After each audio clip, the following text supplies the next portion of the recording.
আগে আপনার কি মানে কি সমস্যা ছিল আগে আপনার? আমি বসে থাকতে পারতাম না। আচ্ছা, দাঁড়ায়ও থাকতে পারতাম এখন কি না। আপনি বসে থাকতে পারেন? জি স্যার। হ্যাঁ। দাঁড়ায় থাকলে আপনার কি সমস্যা হতো?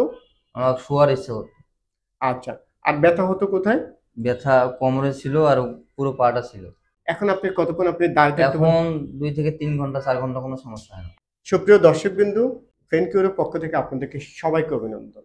সো আমাদের সাথে আজকে একজন সম্মানিত গেস্ট, আমাদের ফেনকিউরের পেশেন্ট জনাব লুৎফুর রহমান ভাই। উনি একজন স্টুডেন্ট।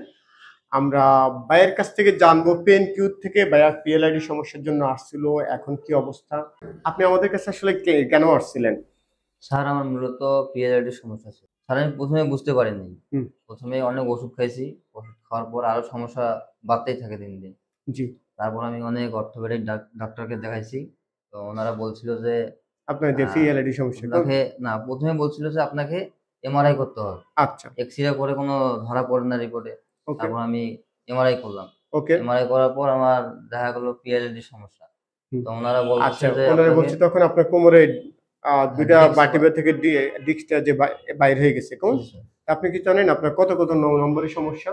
আমার L4, L5 ডিস্কের আচ্ছা, সমস্যা। নাম্বার 4 আর 5 থেকে ওনার ডিস্কটা হার্নিয়েশন হয়েছে। যে দর্শকবৃন্দ ভাইয়া যেটা বলল, আসলে আমরা পিএলআইডি বলতে বুঝি কোমরের ২ টা হাড়ের মাঝখান থেকে লাম্বার 4 কিংবা লাম্বার 5, অর্থাৎ লাম্বার ২ টা হাড়ের মাঝখান থেকে ডিস্কটা বাইর হয়ে যদি নার্ভে কম্প্রেশন করে চাপ দেয়, তখন আমাদের কোমর থেকে পায়ের দিকে এসে যায়। এটাকে সাধারণত পিএলআইডি বলা হয়। তো ভাইয়া এর পরবর্তী আপনি এমআরআই করানোর পরে?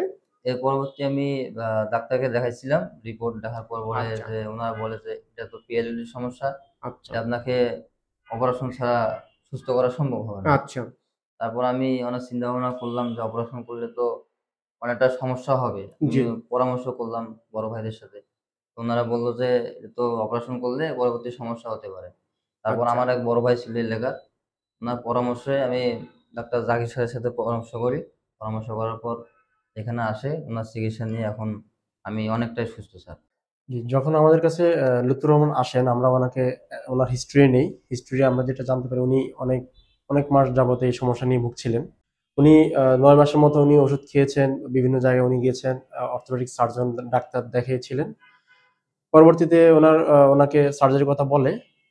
পরবর্তীতে আমাদের একজন পেশেন্ট ছিল, এখান থেকে উনি ইমপ্রুভমেন্ট সুস্থ হয়ে গিয়ে বাসায় গিয়েছেন। উনি আমাদের এখান থেকে ট্রিটমেন্ট কমপ্লিট করে, ওনার নাম ছিল মারুফুর রহমান। তো মারুফের পরামর্শক্রমে উনি আমাদের কাছে আসেন। আমরা ওনাকে অ্যাসেসমেন্ট করে ওনার নাম্বার 4-5 এ ডিস্ক হার্নিয়েশন পেয়েছিলাম। তো ওনাকে আমরা একটা কম্বাইন্ড ট্রিটমেন্ট দেই। আ ৩.৫ মাসের একটা প্রসেস। আমরা ওনাকে ম্যানুয়াল ফিজিওথেরাপি, ওজন therapy, acupuncture, strengthening exercise, rehabilitation protocol, মোটামুটি সবগুলো ট্রিটমেন্টের মাধ্যমে ওনাকে আমরা এই পর্যায়ে নিয়ে আসতে পেরেছি।